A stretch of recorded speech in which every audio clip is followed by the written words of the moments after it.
Oi, pessoal! Eu fui convidado essa semana pelo Pátio Batel para uma live com o professor Marcos Meyer sobre como criar filhos felizes e realizados. Foi um bate-papo super bacana que está na íntegra lá no perfil do Pátio e aqui eu preparei para você os melhores momentos. Aproveito também para dizer que a partir de agora, toda quarta-feira, o professor Marcão vai estar com a gente no site da Viver trazendo dicas especiais sobre educação de filhos para você, tá bom? Fica agora então com os melhores momentos dessa live e a gente se encontra na próxima quarta. Mas, bom, vamos ao que interessa, que o pessoal aqui quer saber o seguinte. Bom, o tema, como está aqui fixado, é como ter filhos felizes e realizados. A gente tem pouco menos de 1 hora para entregar isso para o pessoal. Eu acho que é uma missão difícil. Então vamos lá, eu vou começar a contar para vocês o que realmente transforma a vida das crianças e faz com que elas tenham sucesso e sejam felizes. A primeira coisa, nós precisamos ter uma relação íntima com os nossos filhos, intimidade, a gente precisa ter afeto. E eu não estou dizendo só beijo, abraço, colo, que são importantes, mas não é só isso. Uma coisa que eu acho que é fundamental é a gente ouvir a criança. Tem muitos pais que não param para ouvir, eles só dão orientação, regra, princípios, e só é deles para a criança, é sempre nesse sentido. E eu vou, assim, isso é importante, mas se você não fizer o outro lado, não ouvir a criança, ela não se sente acolhida, não se sente amada. Uma pergunta que eu faço sempre para os pais é assim: qual que é o nome do melhor amigo do seu filho? Tem pai que não sabe. Por quê? Porque ele nunca ouviu o filho contar as histórias dos seus amiguinhos. Quando a gente para ouvir nosso filho, claro que ele vai contar 1000 histórias sobre os seus amiguinhos e assim por diante. Então vale a pena a gente gastar mais tempo construindo uma relação mais afetiva, mais próxima. Então, a partir dessa relação mais afetiva, mais gostosa, mais legal com o filho, o que faz com que ele seja maduro emocionalmente? Então, filhos felizes, né? Como é que eu posso ter um filho feliz? E aí a gente tem que observar os adultos. Que tipo de adulto é feliz? Se você observar, tem adulto feliz pra caramba, que tem muito menos em termos de coisas materiais ou sucessos, muito menos do que outros que estão no top do sucesso e infelizes. Então a felicidade não depende muito de sucesso profissional, sucesso financeiro, depende de outras coisas. E aí eu quero apontar para uma questão bem legal. As pessoas mais felizes, elas suportam as dores da vida, elas aguentam aquilo que vem difícil, aquilo que puxa o tapete, os nãos que a gente recebe. E isso aí na psicologia tem um nome: resistência à frustração.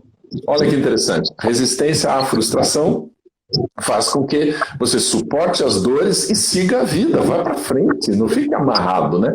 Não fique assim, lamentando o resto da vida por aquilo que aconteceu de errado com você. Você suportando as dores da vida, o que sobra para você é muito mais olhar para as coisas boas. Você consegue muito mais ver as coisas que estão dando certo do que o peso que as coisas erradas te trouxeram. Então, em primeiro lugar, vira o quadro em relação a essas coisas. E como é que a gente faz isso com o nosso filho? Como a gente pode desenvolver neles a resistência à frustração? E aí, o segredo. Resistência à frustração significa diga não. Isso, os filhos têm que ouvir não. É difícil. É difícil, porque para nós Os bichinhos são fofinhos, são bonitinhos. É bem isso, nós pais babões, né? A gente é muito babão, a gente gosta demais dos filhos e tal, e quer dar tudo a eles. Tem pai até que fala assim: eu vou dar tudo para o meu filho que eu nunca tive. Então, assim, a nossa tendência é essa. Então, a nossa tendência é não dizer não. Só que é um não que ajuda o meu filho a perceber que ele suporta a dor de não ter ganho, que ele suporta a dor do não, porque a vida continua e as outras coisas vão vir. As outras coisas estão dando certo para ele. Então ele vai acostumando que os nãos não interrompem a alegria da vida. Simplesmente é um não. E isso é importantíssimo para ele desenvolver essa maturidade emocional. E mais tarde, ele vai ter muito mais alegria na vida, porque ele não foca nas coisas negativas e nos nãos que ele recebeu. Como é que eu ajudo meu filho a nunca perder o controle emocional? Eu preciso alfabetizá-lo emocionalmente. E a alfabetização emocional começa com não. Você não vai ganhar. Não, isso não é para você. Não, não é mais horário de criança. Não. Gente, dizer não. É isso. Aí daí muitos pais dizem, mas dói. É verdade que dói. Mas o não faz parte do amor. E é isso que é importante. E você sabe que, bom, a Marisa Rodrigues aqui até fez um comentário, né? Ela falou, olha, educar filhos é uma tarefa que continuamos aprendendo no dia a dia e parece que nunca conseguimos chegar, né, a um contexto aí. É difícil. Mas tem uma coisa que você fala, eu acho que vai dentro dessa linha, que é aquela questão de adiar o prazer também. Faz parte dessa alfabetização emocional, essa questão de adiar o prazer? Perfeito, Luiz. Esse, na verdade, é o segundo fator. O primeiro fator é o resistência à frustração, que, resumindo, é não. E o segundo fator, que é adiar a satisfação do prazer, que, resumindo numa única palavra, é espere. Olha que interessante. Espere, não é tua vez ainda. Espere, não pode fazer agora, isso é para depois. Espere. Gente, se os nossos adolescentes tivessem sido educados em relação ao espere e em relação à resistência à frustração, não engravidavam outro adolescente. É sério. Perdi a cabeça. Eu não consegui aguentar. Eu não tive controle dos meus desejos. Gente, isso é animal. Nós não somos animais, apenas animais. Nós não somos animais, mas animais civilizados, educados, maduros emocionalmente. Então, os nossos adolescentes evitariam um monte de problemas se eles tivessem aprendido essas duas coisas. Não e espere. Hoje em dia, se a gente perguntar para o primeiro lugar no vestibular da USP, da Unicamp, da Federal do Paraná, como é que você fez para estudar? Com certeza, eles vão dizer assim, desliguei as minhas redes sociais, eu deixava o meu celular desligado durante 4 a 5 horas, todas as tardes, e só estudava. Então, o que ele faz? Ele deixa para depois as redes sociais, ele deixa para depois a namorada, os amigos, o brincar, o videogame, ele deixa para depois. Ele consegue deixar para depois, ele consegue adiar a satisfação do prazer. Gente, então ele diz para ele próprio, espere, depois eu vou me dar esse prazer. Espere, depois eu vou fazer tal coisa. E olha que interessante, esse adolescente que suporta ou não e entende que esperar não é problema, é esse que consegue ter sucesso na vida. Por que ele vai ter sucesso? Porque ele foca no que tem que ser feito. Eu vou trabalhar agora, prazer é depois. Isso tudo faz parte, então, da maturidade emocional. E é a maturidade emocional que vai permitir que seu filho seja feliz. Pensando nos filhos, a gente trazendo para a vida adulta algumas palavras que são as palavras mais da moda hoje em dia, né? Que são, a primeira, da tua primeira lição aí, a questão da resiliência, né, que está muito na moda, né, que é você saber levar, né, resistir a frustrações e até resistir de uma forma até positiva, né, reagir de uma forma positiva. E a segunda, que está super na moda, essa questão dos investimentos, que vem lá de trás de ensinar o seu filho a adiar esse prazer, né? Você vê que tá tudo conectado, né, professor? Tá. Exatamente isso, está conectadíssimo, porque assim, para eu guardar dinheiro e não gastar, eu tenho que imaginar, um dia eu vou ter muito prazer com essa bolada que eu vou ter, mas eu vou deixar esse prazer para depois. Isso é o contrário do instinto nosso. O instinto nosso é eu quero prazer agora. Maior e mais rápido agora. Eu sempre assim. Quando a gente ensina nossos filhos a fazer isso, deixar para depois, com certeza, a hora que eles já tiveram um pouquinho mais de maturidade, eles próprios vão começar a poupar, fazer investimentos, porque sabem que lá no futuro vai valer demais. Agora, voltando para a questão emocional, a gente consegue ter relacionamentos melhores. Tem muita gente que se relaciona com pessoas péssimas, pessoas abusadoras, pessoas que humilham, pessoas que usam e continuam nisso. Por quê? Porque elas não sentem que tem valor. E por que elas acham que não tem valor? Porque a maturidade emocional não foi desenvolvida. Então proteja seu filho contra abusadores e contra abusadoras, que tanto faz, não é aqui, não tem questão de gênero. Proteja seu filho, proteja sua filha. Permita que ele tenha maturidade emocional. E agora, Luiz, vamos para o outro lado, vamos para o desenvolvimento cognitivo, inteligência. Quando a gente... E aí vem uma notícia boa, recentemente, né? A gente já descobriu pelos pesquisadores que não adianta ter inteligência cognitiva se a gente não tiver inteligência emocional. Então, esse pacotão todo que eu estou trazendo para vocês completa essa situação. Então, eu vou agora dizer para vocês os quatro fatores do desenvolvimento da inteligência. Então, vamos lá, vamos para o primeiro. O primeiro deles é resolução de problemas.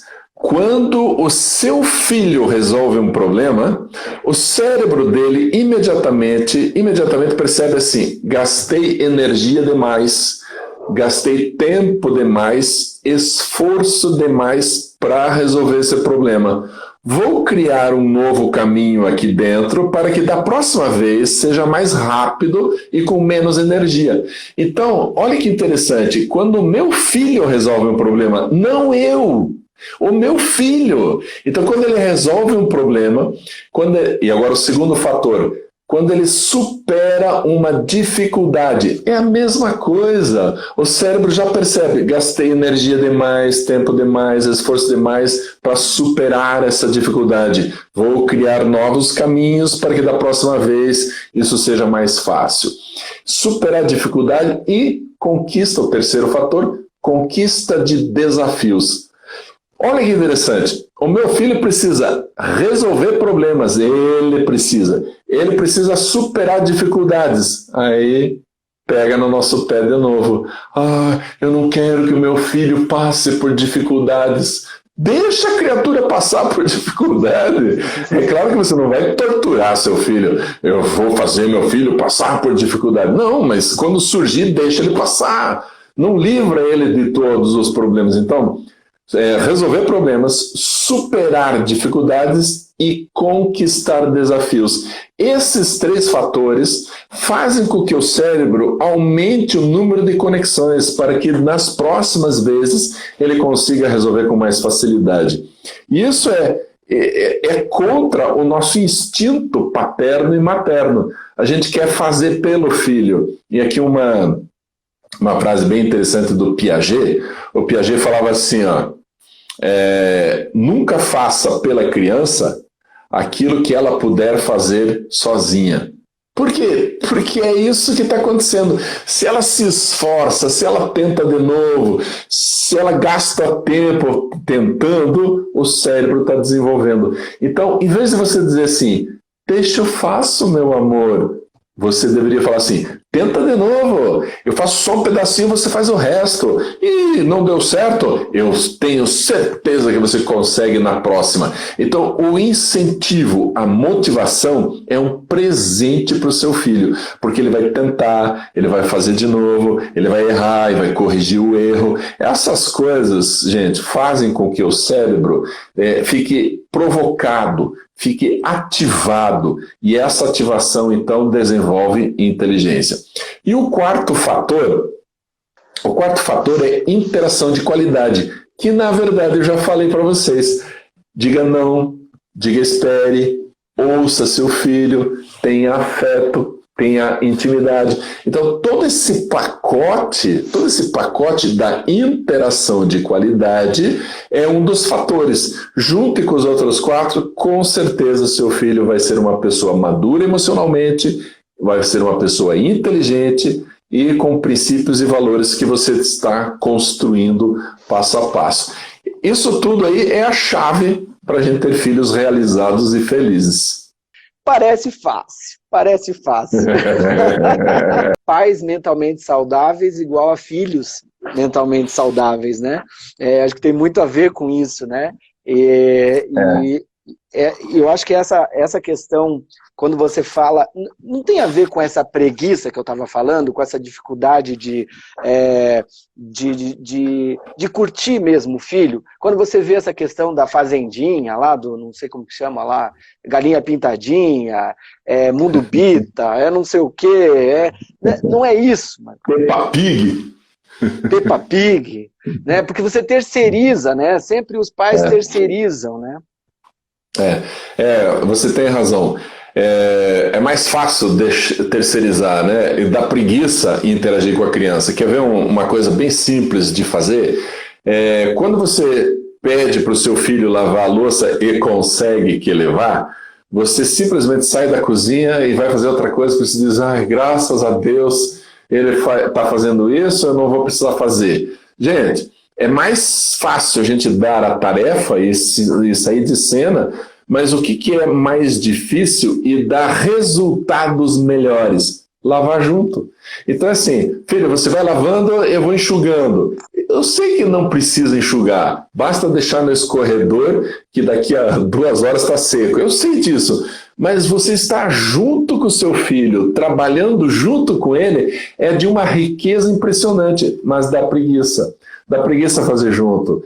Eu não aguento nem olhar para o meu filho lavando louça, ele é atrapalhado. Claro, ele é uma criança, está desenvolvendo a coordenação motora, então fica junto, faz as coisas junto. E outra, vou fazer um bolo. Obviamente é mais fácil você fazer o bolo sozinho do que ter uma criança te enchendo o saco. Então o que a gente faz? A gente diz, sai daqui, não fica aqui por perto, você vai se machucar, vai se sujar, está me atrapalhando. Não, chama teu filho. Aí, assim, você separa as coisas e deixa ele lá mexendo o bolo. Mas eu faço na batedeira. Deixa a batedeira de lado, faz ele fazer. Então você, filho, você está mexendo muito bem, não importa se tá ou não. Faz ele mexer. Aí você vai curtindo ele, vai dizendo assim, nossa, esse bolo vai ficar maravilhoso, nossa, esse bolo vai estar legal. E aí, quando o bolo estiver pronto, você diz assim, uau, filho, você fez um bolo maravilhoso. Você fez. Claro que você fez a maior parte, mas ele, como criança, vai se sentir o máximo. 4 anos dá para fazer bolo junto, 5 anos dá para estar junto, gente. Então, o que acontece com essa criança que desde pequenininho faz as coisas junto com a mamãe e com o papai? Ele vai crescendo e sabe que ele tem que fazer a parte dele. Ele sabe que ele vai ter que lavar louça, vai passar aspirador no carro sim, ele sabe que ele vai ter tarefas. Por quê? Porque ele faz parte da família. E aqui um outro fator emocional importantíssimo. Adolescentes com tendência suicida, normalmente, mais de 90% dos casos, não têm sentimento de pertencimento. Eles não se sentem parte da família, não se sentem parte da escola, não se sentem parte de um grupo de amigos, eles não se sentem parte de nada, e aí vem assim, não sou importante para ninguém, por que eu estou aqui? Agora, como é que eu faço o meu filho se sentir parte da família? Ele precisa participar. Então ele tem que fazer as coisas assim. Então pare, mamãe e papai, pare de dizer assim para ele, lava a louça para mamãe. Não é você que sujou, não é você a responsável pela louça. Ele tem que lavar a louça porque ele faz parte da família e por isso ele vai lavar a louça. E ele vai passar aspirador no carro porque ele faz parte da família e o carro é da família, não é o carro do pai. Onde já se viu o carro do pai? Não é do pai, é da família. Mas com as pessoas que a gente mais ama, nós temos que ser mais carinhosos, mais gentis. Sabe, Luiz, seria muito legal daqui a alguns anos a gente conversar sobre a pandemia e ouvir dos nossos filhos: ó, pai, nossa, foi super legal aquele tempo que a gente brincou junto, a gente conversou, a gente fazia bolo junto, a gente lavava a louça junto. Foi um tempo de convivência deliciosa. Vou lembrar para sempre com muita alegria desse tempo. Ou o contrário, você pode lá na frente ouvir do seu filho: nossa, nem me faça lembrar daquela pandemia, foi horrível, vocês só brigavam, e eu me sentia culpado, você só pegava no meu pé, foi terrível, não quero nem lembrar daquilo. Então, o que você quer ouvir lá na frente tem que ser construído hoje.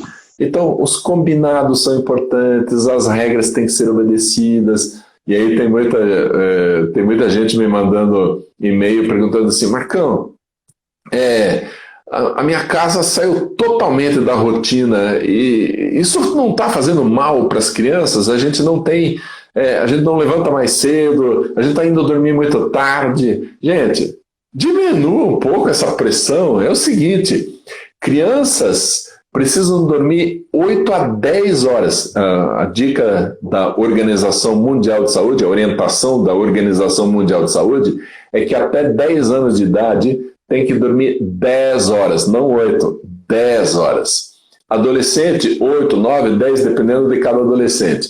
Então tem que dormir esse tempo. Mas, se foi dormir meia-noite, tudo bem acordar às 9 horas. Se foi dormir às 2 da manhã, está acordando às 10, está dormindo às 8. Então, assim, você pode ter novos horários, desde que você estabeleça uma nova rotina. Dá para dormir tarde? Sim, desde que acorde tarde, desde que o sono seja preservado, esse período saudável de sono seja preservado. Está fazendo atividade física, se alimentando bem nos horários novos estabelecidos na família, tá tudo bem, tá tudo legal. O que não pode acontecer é deixar de lado qualquer tipo de rotina, nunca ter rotina. Aí é um problema, porque as crianças se sentem seguras quando tem rotina, não importa em que nível de horário, mas precisa ter um pouco de rotina.